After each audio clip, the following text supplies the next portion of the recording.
Yangi obyekt. Fasad. Jamoalar ozgina shpakolovkasini tortib qo'yishgan. Mana bu tarafda jamoalar tushdi.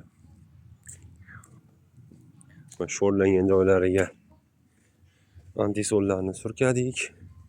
Polni tushirib boshqa qilib. Mamtlarni hozir yamayishni boshlashadi bolalar pon shpakolovka. Bunga aralashtirib chanani obyekt. Fasadimiz 650 kvadrat. Mana joylar salqingina, bolalar maza qilib ishlashadi. Bormen endi. Balandligimiz 8 metr.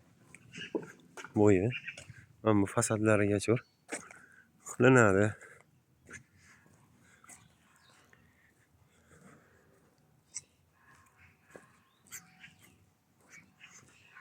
Mana bu taraflari ham bor. Xohlasa, polностью oxirigacha qilib, inshaalloh chiroyli